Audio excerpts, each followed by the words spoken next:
Okay. Yeah, people are still trickling in here. All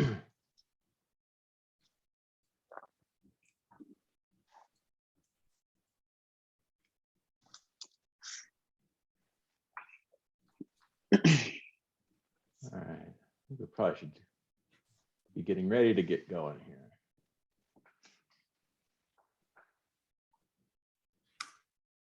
This is so much fun. I'm actually doing it when I'm supposed to be on vacation, so it's all good. Oh, yay. Wow, that says something. Yay for your town. Yeah. All right, everyone, welcome. I'm Chris Adams. I'm the president of Balancing Act, and I'm here with the team that has been supporting you throughout to develop and use your simulations in your housing element planning process. I'm joined by Amy Flynn, who's our director of sales and actually a Bay Area resident, Dan Ferguson, our senior software engineer, and Garrett Hernandez-Reimer, who is our director of customer success. And you guys have, most of you probably have interacted with Garrett by this point, and he's been sharing with us, some of the questions that you've asked and some of the solutions that we're helping to develop and to help you utilize to meet your goals. The agenda for today is we're going to workshop a few simulations, and what I mean by that is those of you who have been working on it, we're just going to ask you to share your experiences and show us what you've done. And as I've said before, we learn something every single time one of you does a simulation. Somebody comes up with a good idea or a trick or a way of framing an issue that is really helpful. So this is intended to be a peer-to-peer learning opportunity with those of us from Balancing Act here to sort of provide a little bit of technical support and occasionally some technological support, as well as just some strategy and maybe ask some questions and make some suggestions. So that's kind of the goal for today. And so we're going to start with the workshop, and we're going to we'll weave these next three items in when they make sense. We've got a couple of new features and then a new technique that we're going to share with you on how to show opacity based on units on the map, on how to, if you're using multiple parcels or shapes and you want it to act as one, we've got a technique. Dan's going to demonstrate that for you about how to join those. And then also the HES tool. And we've actually got little short videos that we've sent out to folks previously about this. We're a little bit concerned. If you haven't been getting emails from us, we've probably sent about 3 in the last 3 weeks, 3 or 4 in the last 3 weeks. Please check your spam box. And if you have, if you can make us whitelist us somehow, or ask your IT people to not to allow Balancing Act email to come through, that might be useful. We're really trying to communicate with folks, but these spam filters and these anti-clutter types of things in inboxes have gotten so good, they're actually too good in some cases. So if you're not getting email from us, please look at one of those sources. Just so that we can kind of keep track of where everybody is and where everybody's coming from, if you wouldn't mind putting your jurisdiction's name in your Zoom name. Like we have, like Rena has Clayton after hers, and Irene has City of Belvedere, et cetera. It just kind of helps to contextualize things. I think now let's maybe spend the next 30 minutes or so just giving you all a chance to chat. And I know that the EMC group, Andy and Rachel, are working with 2 cities, and they're actually pretty far along, both the town of Fairfax and the city of Cupertino. I think we should start with them because Rachel only has a half an hour, and then she needs to move off to another meeting. But the nice thing about what they're doing, and I think the thing that's very especially valuable about what they've got, is that they actually have launched a version of their simulation for the town of Fairfax, and they used it in a public meeting in about a week or 2 ago. And so we want to sort of just get a sense of that. So not just focused on the simulation, not just focused on that the technological interaction, but to begin to think about how do you actually use this in a process. And so how about if I just go ahead and turn it over to Andy and Rachel, and you guys can show us what you got, and share questions, concerns, issues, and we'll just see if we can be helpful on it. Hi, good morning, everyone. This is Rachel. Andy, do you want me to let you talk about the workshop since you were the presenter? I can start with that. Sure. we're pretty far along in Fairfax as far as understanding what generally sites will be using. And so we were able to have a lot of information worked into our Yeah, she comes in at 9:30. model. So being able to have it integrated in that way so that when users push the information button, they could understand more about each of the sites, including constraints and reasons to consider the site. That was super helpful. And we ended up having, in general, 40 people as an average throughout the 3-hour workshop. We went a little long.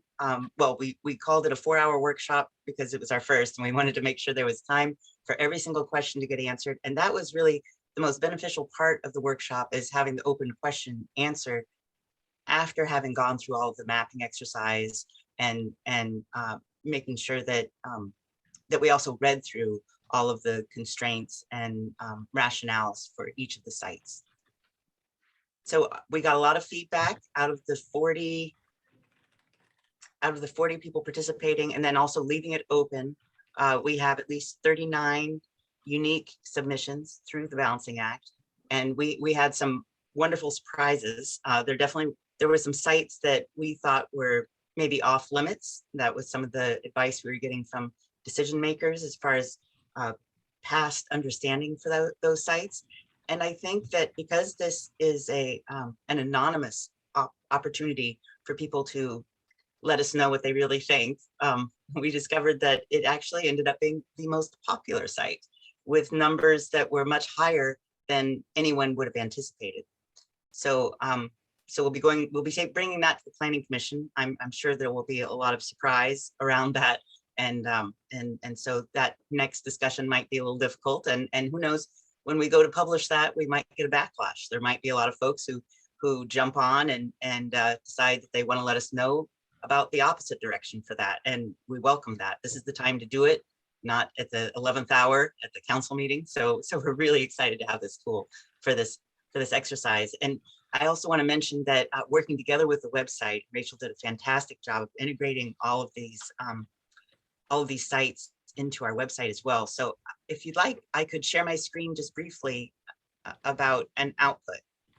I think that would be great if you would, Andy. Feel free to share your screen liberally, including how you contextualize things, because I know that there's also sort of a public engagement destination site that you've created that kind of contains the conversation and allows you to do some things like surveys. I think it's a site by Bang the Table using their software. So feel free to show that. That's right. I'll leave that to Rachel because she's really done a great job of bringing us into sort of the 2.0 for that website. I attempted it early on, and we knew we needed help. We need somebody who could be dedicated to doing that kind of thing. And Rachel has just been a superstar. So this is something that will be going to the Planning Commission this next week. And it's a collation of the simulator comments, and then also the comments that we received through the website. And you'll see that there's also some much more fun graphics that are also available. And Rachel, if you don't have that open, I can always open that up too. We decided to go with emojis and then asking people tell us more about that emoji.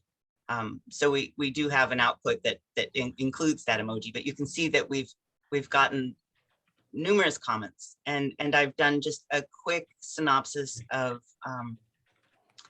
what people's reactions were through using the Balancing Act itself. Just to benefit the decision makers in understanding what the average was. Now, I'll also share how I've brought this into a table. And all of this, of course, is just preliminary. And that's the fun part, is we get to be iterative. And so this is our just preliminary draft sites inventory. And we have somebody on our team in the back end coming from a different perspective and sharing ideas for affordability, because we know we're going to have to integrate that. So it's been great to help populate this table according to what we learned through the community input with the Balancing Act. And just lastly, let's see if I have that. Yes. And our goal with that then,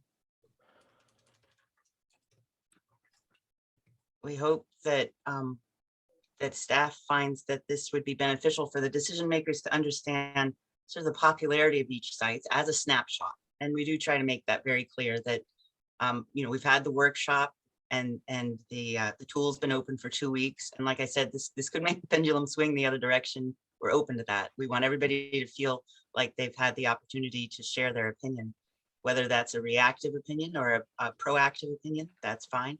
But I think it's also interesting that that our numbers are fairly close for a lot of these sites between what we know at a, they don't use density in Fairfax, but we're using it as a proxy to understand affordability, just to do our math. And so with that math at 20 dwelling units per acre, you can see that our numbers here are pretty close to what the community is showing us within the mapping exercise. I'm open to questions, but I would love for Rachel to also share some of the fun exports that we. I'm just going to offer a quick comment. So seeing those two columns together, that's actually pretty amazing. And I think the power of a simulation-based approach to public engagement, where you're actually putting them in your shoes of solving the problem. And that looks very encouraging, Andy. That's great. Thank you. Thank you. Rachel? We're thrilled to have this tool. Yeah. Cool. Rachel, what do you think? Any comments you have, thoughts? No, I think that what's been great about working with Andy is that we are sort of yin and yang. I do the technical stuff and I build the website things, and he uses them to have conversations with the community, and the rest of our team presented the EHQ information about the sites that I built with all the details. And then we use the balancing act simulation to get people's responses to all the opportunities and constraints about those sites.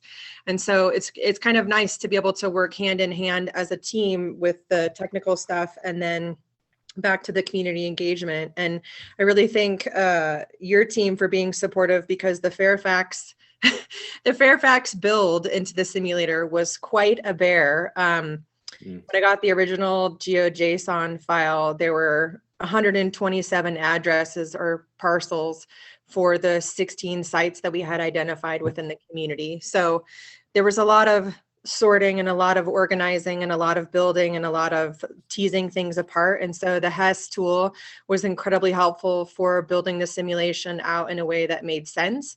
And so that was great. And then the next step that I think we're going to see today is how to combine groups of parcels into one location, which is also really exciting, because there's one site within Fairfax that included 70 addresses.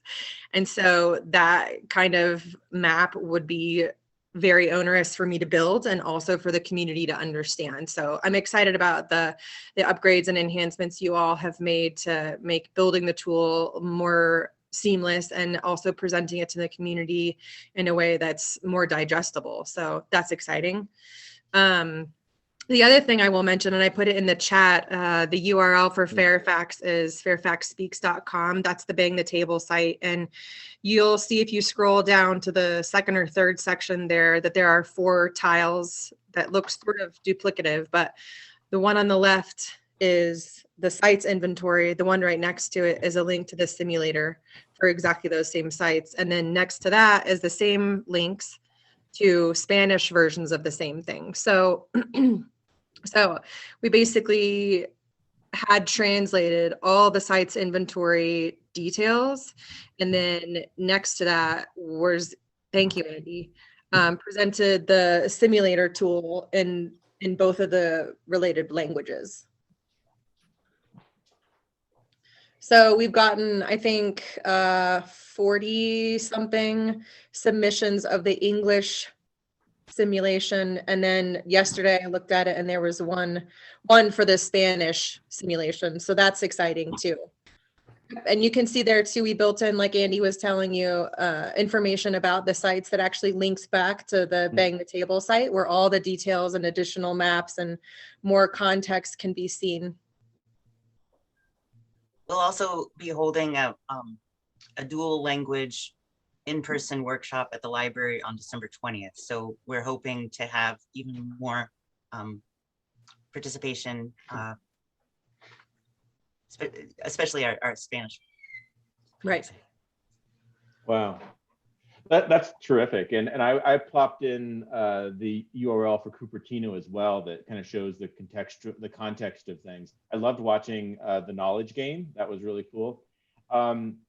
Rachel, you gave us such a good segue to that kind of new. It's not so much a technology. It's more of a technique about how to combine shapes so that you don't have, like, 8 or 10 of number 12s, for example. So I'm going to turn it over to Dan, and we have a 2-minute video on this, but just because we're all live here, Dan's going to go ahead and demonstrate this for you so that you can ask questions if you need to. But it's a really nice tool. And once again, thank you to ABAG for having some flexibility in our scope of work. This was sort of a last minute sort of trade that we did, because we thought this would have more value than what we had originally thought in the first scope of work. So thanks to ABAG for being nimble in terms of being able to get you guys the tools that you most need. Are you ready? Yes. Okay, you can see my screen now. Mm-hmm.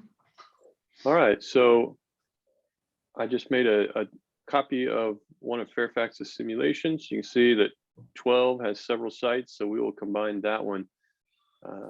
We're just going to grab the GeoJSON for 12.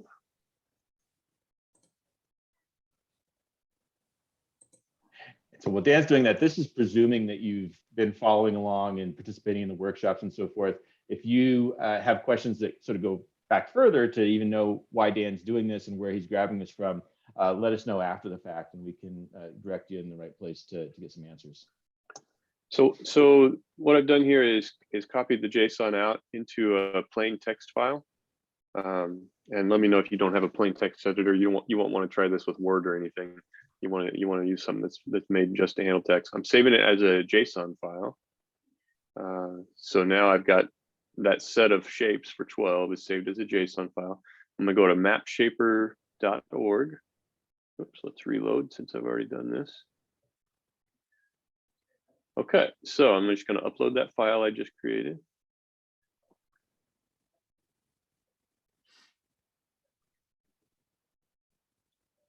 And now we can use the default import settings. We should see our group of shapes there. Now, the next part is you click on console where you can do some advanced stuff. We're just going to type dissolve, D-I-S-S-O-L-V-E. Hit enter. And you can see those internal borders just kind of disappeared. They became lighter. Now all we need to do is export. And we're going to use GeoJSON. And I'm going to use a special setting here, GeoJSON type equals feature collection. That'll get us in the right format. Now, when I export that, there is the combined GeoJSON. We'll copy that. And we're just going to paste it right over the top of what was there and save it.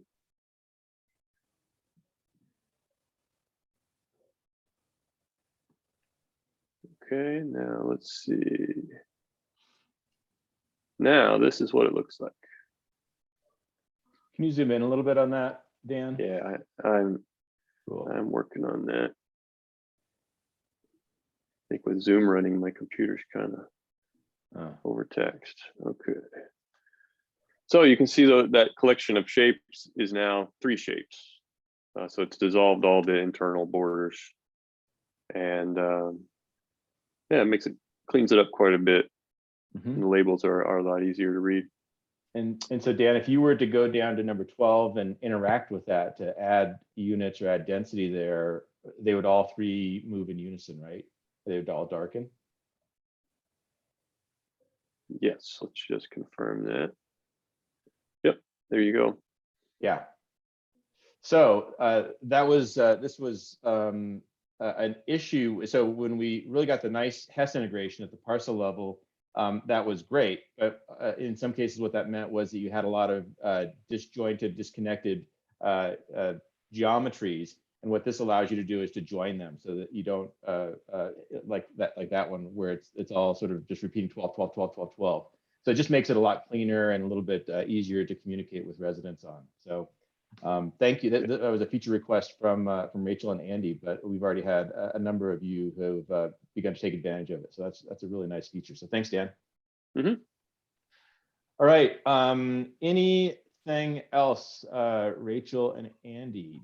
Did you want to show Cupertino at all? It actually looks quite a bit different. It might be worth doing a quick little look there. Andy and Rachel, I don't know if you have that up.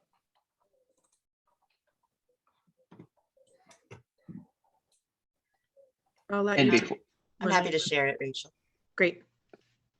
The one thing I can say while Andy is pulling that up is that what's great and also exciting and terrifying about Cupertino is that we're presenting all of the information in 5 languages.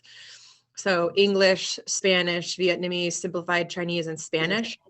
So we'll end up making, we already have 5 Bang the Table sites, and I'll be duplicating this sim into the 4 languages additionally than English. So that's what's coming up for me and the Balancing Act sim in the next week or so. That's terrific. And Rachel, I know most people agree that human translations are worth it because they're so much better than machine translations. Mm-hmm. But that also means it's not very automated. And so we've got a number of ways of, power user types of things you could do by using spreadsheets to do bulk edits and to exchange one language for the other. But I'm just curious, have you come up with any hacks or tips as you've been doing all this this creation in other languages? I've only done it once for Fairfax into Spanish. And so when I duplicated the sim, I just chose Spanish. And so a lot of the sort of default text and the buttons and things shows up in Spanish, but I went in and edited all of the pop-ups and all of the links within the pop-ups that we chose not to translate the names of the sites because we decided they were really proper nouns. So the names of the sites didn't get translated at all. So I guess the short answer to the long answer is that I'll have more information after I try it with Cupertino with a lot more detail. All right. Well, good. Well, thank you for that. Sure. Yeah. So, Andy, I was going to ask you to do this. So this is kind of the launch page within their site that's a community engagement platform called Bang the Table. Oh, sorry. No, I was looking at a different screen. Never mind, Andy. I was looking at my screen, not the shared screen. Okay. I do have a question about, I thought this would show up as a link, and I'm not sure why it doesn't. Oh, because I think but maybe we're doing something wrong. So we go into more detail, and that's where we can include the graphics. I thought we could also share links that would be live, but maybe not. You can. We can. That's a really quick fix. That'll be about a 3-second fix we can show you on the back end. Great. Our workshop is on Thursday, so it'd be good to have it rolling before then. Yeah. So as I mentioned before, we're not including discussion of buffer by choice right now. For one thing, we're not getting granular with this. Right now, we're looking for basically a heat map. We're trying to understand what is the community's preference for distribution for sites across the city. And we have this great map that I was able to discover online that was a process map in their last cycle that that looks a lot like this. And you can see how it was only very few areas that the housing was selected to be concentrated. So it'll be interesting to see what the distribution methods or what the distribution heat map might be once we're done with this. And so one way that I'll have an output is when we export our data from this, then we can also we can discover the average for each of the sites, and then we can enter that into this simulation so that we can create a heat map or a distribution map that is the result of all the averages from the community. So that way we can have a visual, not just the data. Does that make sense? It does. So we're excited about being able to do that. The other thing we're wanting to do is to get some feedback about what strategies people are using. So we're asking people to comment here to let us know. And one of the points that we're making within our workshop is that what we're wanting to do in Cupertino especially is to really bring people together. And our approach to that is to really say, whatever your motivation is in being a part of this update process, whether it's about, and we're not going to use these words necessarily, but protecting and preserving things that you feel are most important in your community. Therefore, you're selecting maybe areas outside of those places you feel are most special, just the way they are. Or if you are coming at it really wanting to advocate for certain sites, and this tool works for both. So that's the coming together, and this is their opportunity for local control and local power through this update process. So that's our big message in our workshop this Thursday. How can we come together? And that will be the question that we use in the beginning and at the end of our, sorry about the siren, of our mapping display, because we want to understand from people, do they feel more galvanized in being able to work together as a community through understanding what this tool can convey. And this is the beginning of iterative maps. We're looking to do probably at least 3 more, and maybe even 3 at once, showing different strategies going forward. That's fantastic. A lot of words. Yeah, there have been some questions in the chat. We're hoping this can be a small enough meeting that people can actually ask them. So Lori Severino from San Jose, do you want to ask your question? Or it looks like Raina might have replied to it a little bit, but you guys want to just unmute yourself and ask your questions? Sure, thanks, Chris. Yeah, we're basically trying to revision our engagement strategy in its entirety based on some relatively new deadlines that HCD and the state have imposed. And so part of it is just trying to understand the workload that it'll take to get the Balancing Act tool up and going relative to when our other milestones will be. And part of it is just understanding how other cities are using the Balancing Act tool or plan to use it to inform. Because I see a lot of value in just letting people get their hands into this and really understand the trade-offs and decisions that we have to make. So there's some empathy and understanding building going on there. But in terms of setting expectation with the public about how much they'll be able to influence a site inventory and at what stage in the process can best facilitate that level.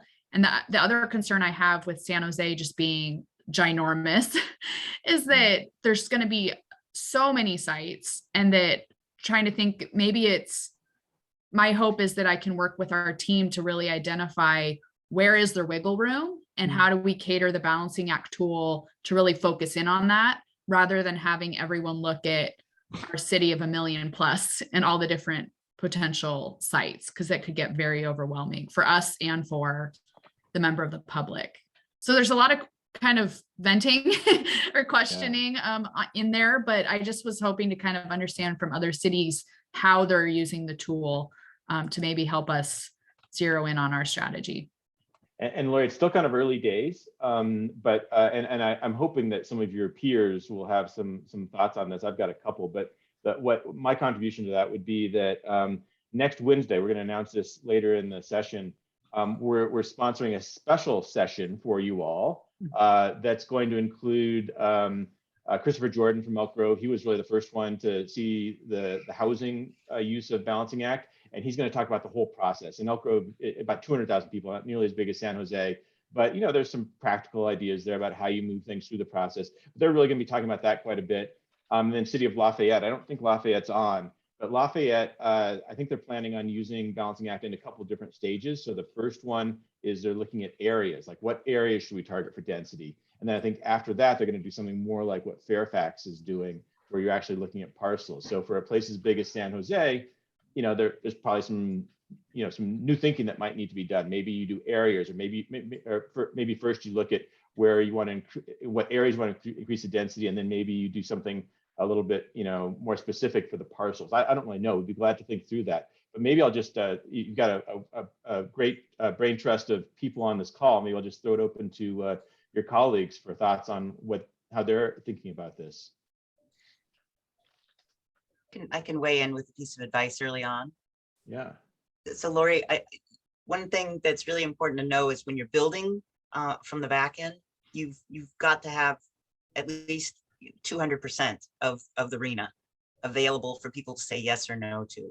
So it can't be too early to start with the balancing act. And that's why we're doing the whole of the city in Cupertino. And that way what we're trying to do is get buy-in through the process and have it be as available to a diverse group of people who may have not been, part of the process in the past. Of course, HCD is going to want to see that. And I think through doing that, we end up with some surprises. But I think that's on the back end. One of the most important things to understand is with 200% you've got to have twice as much area that your decision makers will likely even be willing to say yes to in the end available and incorporated into your mapping.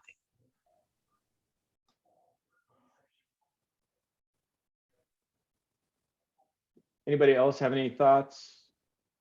I see that we posted, a number of you actually just registered. I'm getting the confirmations from Zoom for next Wednesdays. I think it'll be really useful. So we've got Elk Grove talking about what they're doing. We've got Lafayette talking about what they're doing, where they're in the process sort of midstream. And then we're also going to have Sutherland Shire, Australia, which is taking a bit of a different approach, but I think might be interesting for you all to think about, where they're using balancing act in 3 different stages. So they're starting at the very highest level with just like what types of housing should we be thinking about doing.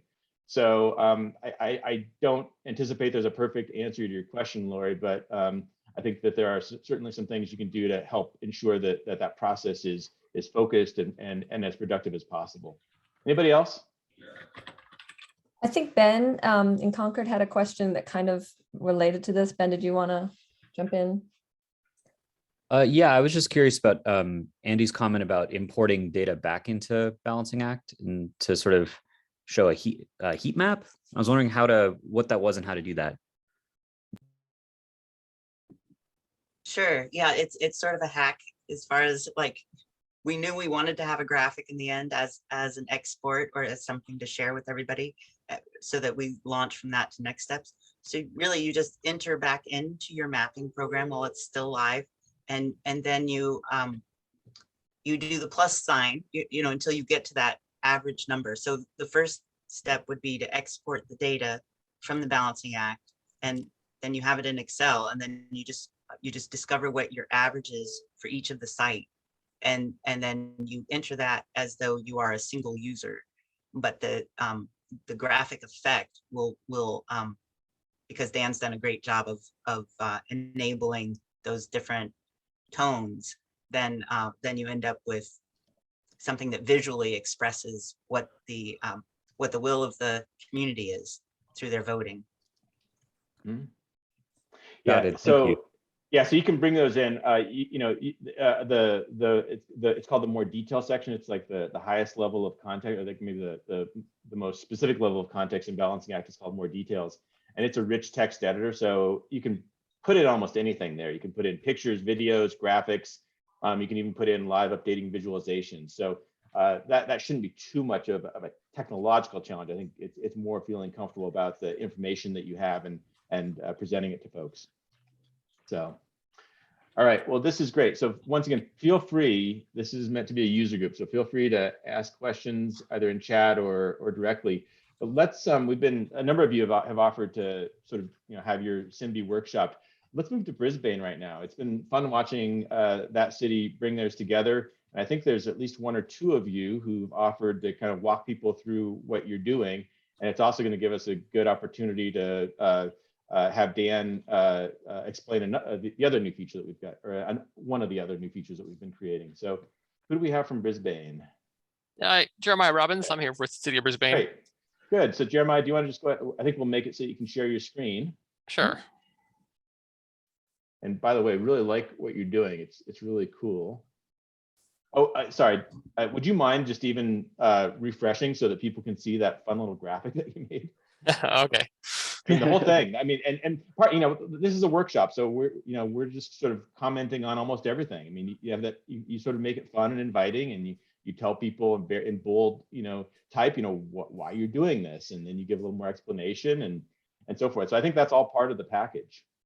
Yeah, I mean, we were trying to add a lot of graphics to, like you said, to make it fun, make it interesting. We want people to use this tool because, like all the cities here, we want to know what the community thinks about where housing should go, because we have our ideas, but we want to see what they have to say.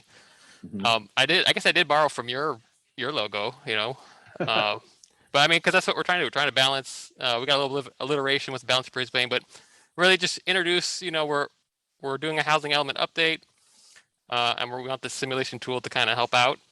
We have lots of links. We did use the drop a pin Mhm. feature. And I guess if anyone's wondering, if people don't fill this in, it'll pop up on the exit screen too, if they didn't complete those required ones. So Yeah. that pops up. And then, so we have our sites. Most of these sites I drew myself because it was before the Hess integration, but you can see down here, we added some in using the Hess, and I think we will use the dissolve to make sure all these 10s become one, because it's a little cluttered when it's zoomed out. Mhm. So I think that's a nice feature to add. We do have a couple, I'll show you on Baylands. Baylands is up here at the top. And then we passed a measure in Brisbane about adding housing to the site.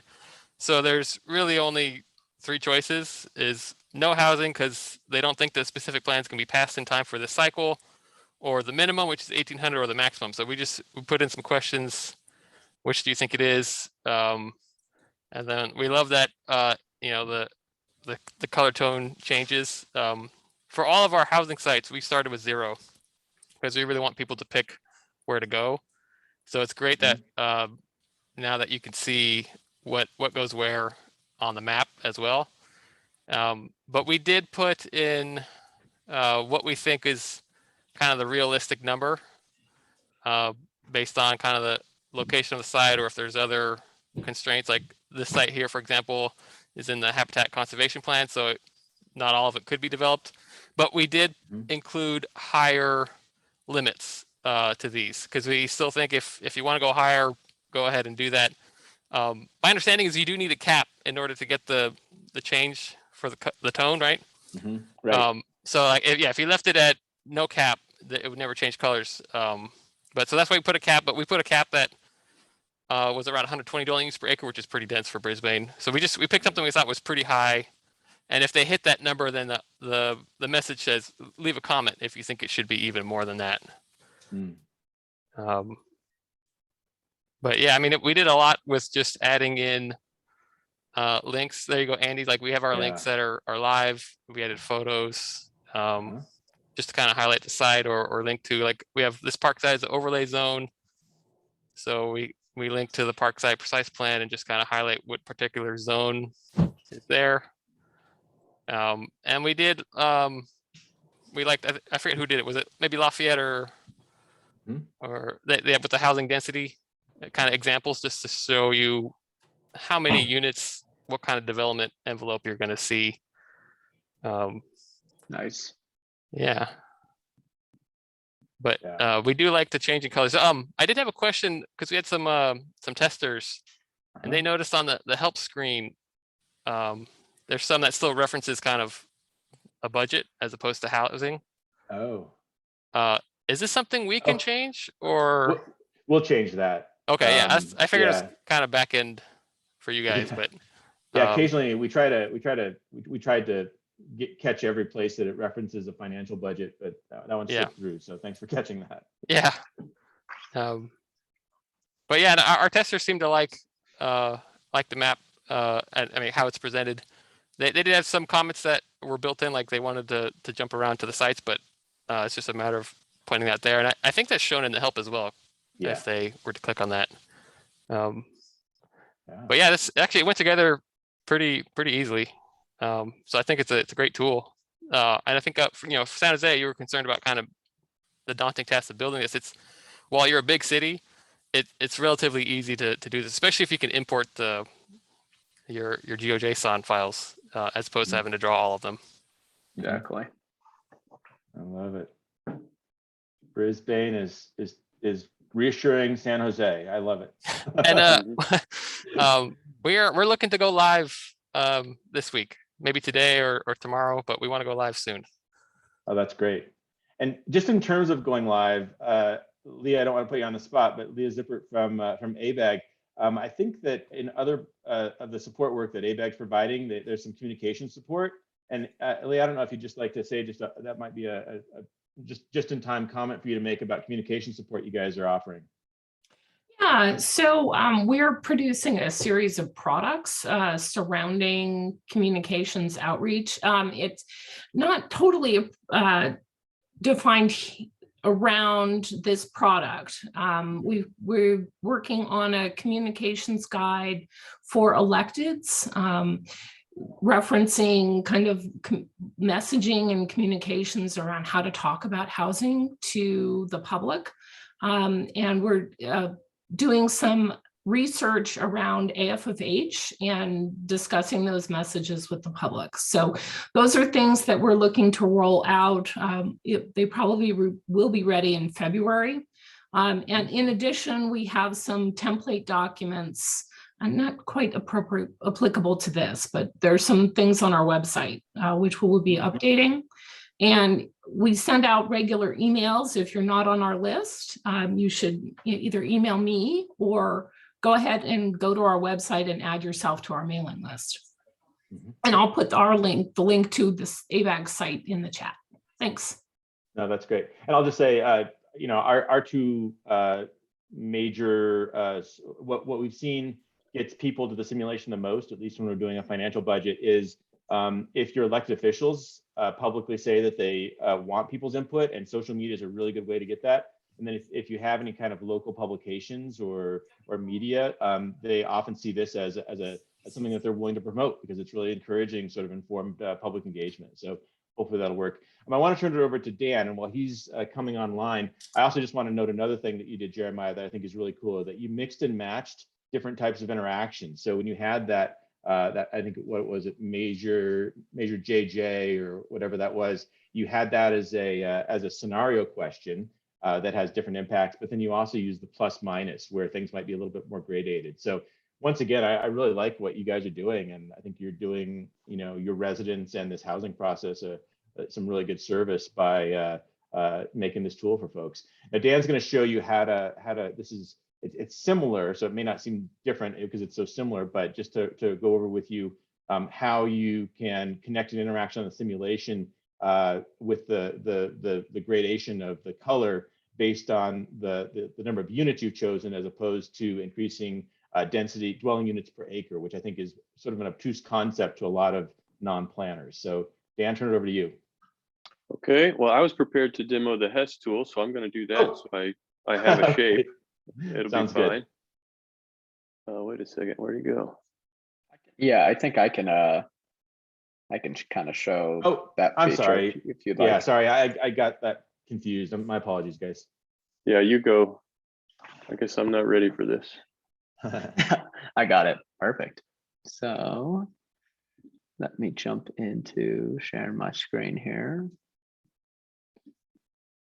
So yeah, just what Chris was talking about, this will just enable you to have your map change colors if you're using scenario questions as one of the interactions. So where I am here is just in the admin portal, and I'm going to my housing choices, and my categories are East End, West End, and Main Street. So I'm just going to preview this to show you the different types of interaction per subcategory. And right now it's just a very basic one. I have 3 sites here, 1, 2, and 3. And for the East End, I have the kind of traditional, just incremental rates. I can increase. And this is for Park Hill site 1. And as you can see, when I do that, the color changes and becomes more darker, just illustrating more density in that site. But some clients like Brisbane and Concord they are using scenario questions as well. So as of just last week, if you were using scenario questions and I go ahead and click on one of these, like in this example, I want to add large apartments to this, and that's number 2 here. The color of that is not being applied just because we were unable to do that previously. But Dan quickly changed that and just enabled this feature. So I just want to show you how to install that here. So what I'm going to do is I'm going back to my admin portal, and the one that is using a scenario question as an interaction for residents is this downtown area, the West End. So what I'm going to do is click on this edit pencil here. And right now it says edit scenario question. That's because it's a scenario question. But in order to enable floors and ceilings, which will then translate into that scenario question being able to reflect those responses into the map and change the color of the map, you're actually going to go to standard plus and minus settings. And there's that area there. And the first thing you want to do is actually go to item density, and you're going to unclick using dwelling units per acre. And then if you go down to the item change boundaries, this is where you're going to enable floors and ceilings. So in this example, I'm just going to keep the floor at 0, and then I'm going to move the ceiling to 90 housing units. And I'm going to click done here. So now that is implemented in there for the downtown area. And now I'm going to go into preview. And as you can see, I still have my 3 areas here, 1, 2, and 3. Again, the East End, number 1, which is Park Hill. This is going to still increase density, and the color is going to change just because that's what that interaction entails. But now, number 2, which was not illustrating map color changes and the opacity, I'm going to go in there so I can actually click on that. It's going to bring me right there. And now this scenario question is actually asking, choose one or multiple options below to add more homes to this area. And now that I've enabled the floors and ceilings, I'm going to just click on add large apartments, which would include 50 housing units. Click on that, and I'm going to scroll up. And now you can see that site area number 2 now reflect the scenario question responses, and the color has changed. So it's pretty simple now for you to do that. And yeah, oh Dan, sorry, well, I can go back in. Oh yeah, just do it really quick, Garrett. I go down to that same, I think it's site number 2. So first I want to say, I think this is a really great feature, and I think it'll be very resident friendly, but I wanted just to note that we have 2 varieties of scenario questions. So one, you can only select one answer, like with Brisbane, but then this one allows you to select multiple. So if you have a lot of questions, like should I include or not include a parcel or an area, the version that Garrett has up right now can be useful for that, and it takes up less space, just less confusing. So this is really good. Thank you for that demo, Garrett.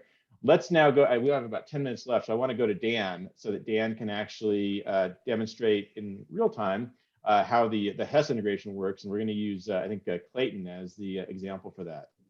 So maybe you should stop sharing, Garrett. Did I not? I think I did. I think you are still.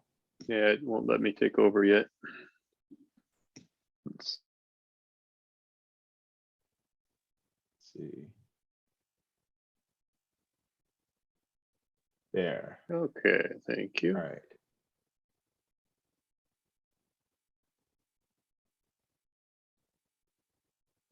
Okay. Very quickly. Let's see here. So you'll see a new button, add Hess site. If you don't see that yet, just let us know and we'll need to enable it for you. And if you don't see anything in here, then you'll need to go into Hess and actually select some sites. That would be the first step. So we'll just add a couple here. You can search, add something else on Oak Street. And if you can add multiple, they get put right next to each other. Then you could go and do the dissolve thing if you wanted to do that. But we'll just stop there. And there it is. Those two will kind of, they'll both have the label. And that's about all there is to it. Any questions on that? Boy, I wish you could make it look a little bit harder, Dan. Just Yeah, so people feel like they're accomplishing something. The hard work is all under the hood, so it'd be easy for you all. Yeah, maybe we should ask Irene just to say how she got to this point, though, with getting the shapes into selecting shapes on Hess and then they automatically show up in Balancing Act. Are you there, Irene? You mean Rena? Oh, sorry, Rena. Excuse me. My fault. That's okay. I'm like, don't forget Irene. Sorry. So, you know, we don't have any GIS capabilities, so I did the hard way. We do have a preliminary list of sites. So this morning I went into Hess and just selected the sites that we've identified using just the My Sites piece, just searching for them and adding them individually. And so now we have a pretty complete list in Hess. And now that I can see that we have the ability to just add the Hess sites, I think our use is going to bring in all of those sites. We've done some preliminary community input already, as well as our own, evaluation of sites. And so we're going to put out our preliminary list of sites in the Balancing Act tool to both get feedback on, like, don't like, density. If they want to identify other sites, still, that's fine. But being able to pull in those Hess sites now is huge for us since we don't have the GIS capability. So that's an exciting add for us, and I appreciate it. Yeah, that's great. Yeah, any comments or questions? Anybody else want to raise any topics or issues? This is Ken in Brisbane. So Jeremiah has done the work of putting this together, and so I'm a little bit outside looking in, but I just had a quick question that I think he may know the answer to, but I put it out there anyhow, is about the language translation and kind of how that works. It sounds like there's maybe a switch to flip and most of the content translates, but maybe not all. Is that? Yeah, so correct? we covered this, and we spent a fair amount of time on this 2 or 3 times ago, which is no problem. What we'll do is we'll find the recording of when we talked about this, and even tell you probably the timestamp so you can go right to it.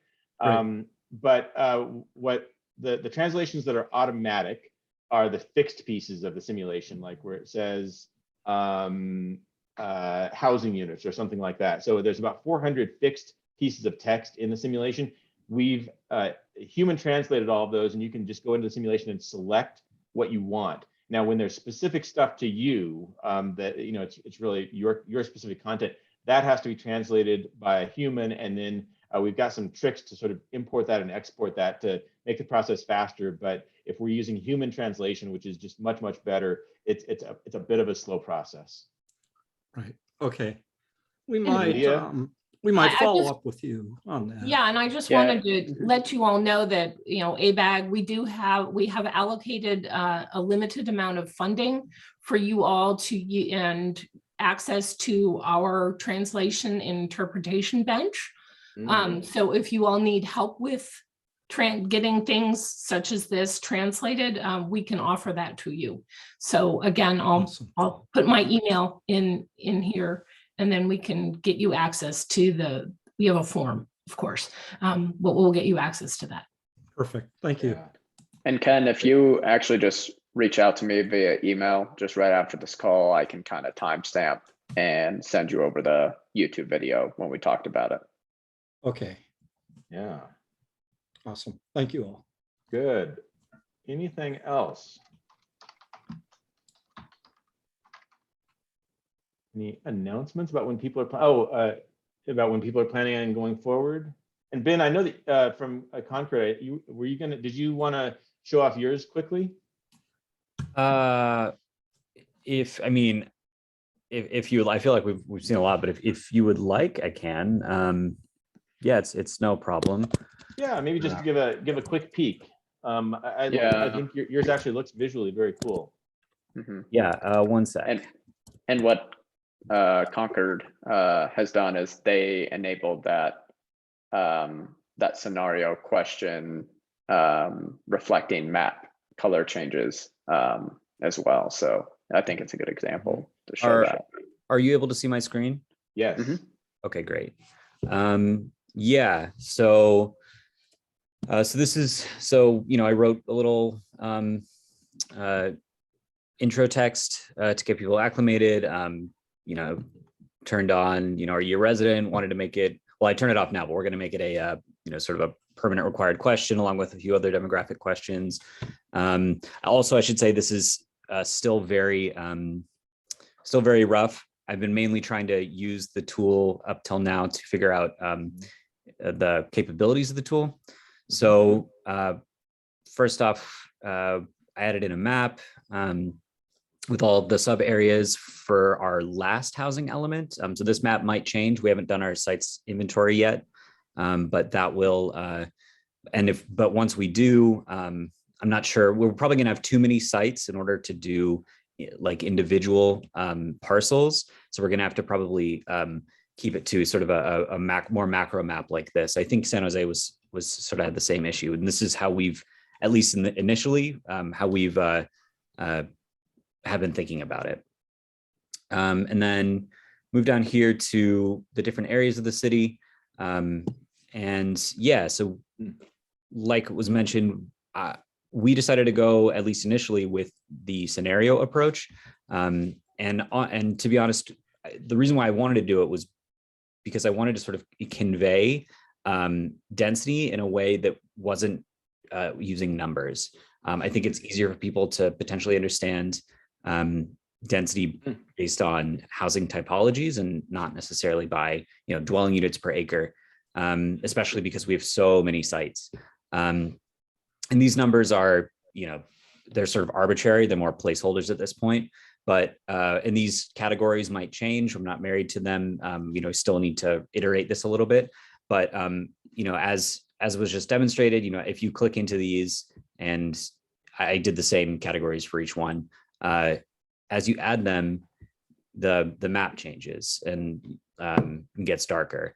And then for each one of these typologies, I added a little, more, I added how many homes would be added. And then in more details, I added, an example. Oh, it's not loading. There should be a picture there.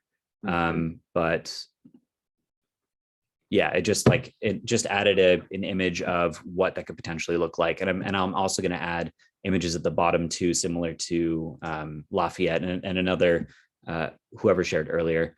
And the last thing I wanted to add actually is just more about a question for you guys. For me, when I'm doing this scenario, when people are clicking on the scenario questions and they are choosing to add more homes, so for adding duplexes and triplexes, I say, that'll add in 500 housing units to that area. For adding large apartments, that'll add 1,000 housing units to that area. And I was wondering if there's a way, based on the number that is being added, if that can darken to a different number, as opposed to now where it'll get darker depending on how many of these are checked. So when 3 are checked, it gets pretty dark. But only when one is checked, it's lighter. And I'm wondering if there's a way to darken it depending upon the housing units and not depending on the number that is checked, because that'll sort of go farther to simulating how dense that area is going to be. I'm not sure I understand, but I think it already does by housing units. Okay. Maybe I'm okay. Maybe I'm. If I'm missing it, maybe you can explain what I'm missing. We can, and just because it's 10:01, I'm happy to message you offline. But Yeah, basically, it gets really dark here, right? With so it's sorry if I'm moving too fast. So it's the dark blue number 2, and then if I take away, let's see, if I put in just 250, it's pretty light for 2. And if I put in 1,000, oh, it does get darker. Oh, wow. Okay. That wasn't working before. I'm sorry. Thank you. Well, I love that even more. Way to solve a problem, Dan. Yeah, there we go. Thank you. Well, now you can see the capability that the Balancing Act has. Well, that's great. I'm really glad that that wasn't even a problem. Perfect. So once again, and I'm going to share my screen if it's okay. Yeah.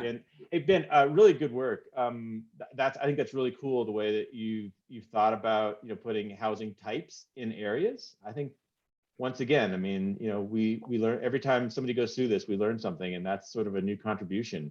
I think it looks great visually. It looks great. I think that's a really cool interaction. I think it makes sense from the resident perspective. And I think if you do use it later on for parcels, I think this will actually help to set you up for success there. So really nice work. Thanks for sharing that. No problem. Thank you. Okay, let me see. So we're going to wrap up now, but I just want to give a little bit of a flyer or a promotion for this session next week, Wednesday, December 15th. It's going to be at 3 o'clock Pacific time. And the reason why it's not in the morning on Wednesday is that we're actually having 2 people from Australia come in. So from Sutherlandshire, Australia, it's the area around Sydney. It's got 250,000 people. They have housing problems that are similar to the Bay Areas. It is it's a highly desirable place to live, very expensive, a lot of intense public interest, and their planners are just doing some really cool work. They actually came to us independently of anything that of the work going on in California. They weren't even aware of the housing work going on in California using the simulation, and they had this idea, and they've got a different approach. They're very smart. They want to sort of contribute to the field in terms of this. So we're going to have 3 people speaking. We're going to have Christopher Jordan from Elk Grove, really smart. He'll be talking about the process moving through, how he worked, used the information from Balancing Act to go through the Planning Commission, through City Council, and what that looked like. We're going to have Lafayette talk about, where they are kind of mid-stage, and then we'll have these 2 folks from Australia talking about what they're doing. And I just think it'll sort of add some additional ideas that might stimulate some good thinking. So please sign up for that. I think that it's in the chat. You do have to sign up for this separately. We're setting it up as a webinar, but we're really setting it up for you. So it's going to be an opportunity for you to have 3 people that have, they're further along than you all in terms of using a simulation for this public process. And they're going to be available to you both to present what they've done, but also to ask questions. So we're actually scheduling an hour and a half. It'll probably be about 15 or 20 minutes of presentation for each, and then pepper them with questions. And Christopher Jordan, he's a veteran of California, housing element planning processes. He's really smart, not just in terms of how to build a simulation, but on how to navigate through the treacherous waters, from a variety of places. So please sign up for that. Tell people, join. I think we're looking forward to having a really good conversation with that. So having said that, I think, once again, resources are always available. Garrett is your customer success director. He's helped a lot of you. Let us know if we need any help. We've got a shared folder. We'll send up a follow-up email. If you're not getting an email from us, please let us know. Talk to your IT people, look in your spam folder, whitelist us, mark us not as junk, so that you can get communications from us. But it continues to be a pleasure to work with you all, and we're very excited about seeing more and more of you launch, and hopefully a very positive cumulative effect on housing in the Bay Area. So that's it for me. So thank you all very much. Take care. Thanks, everybody. Bye, everyone. Bye.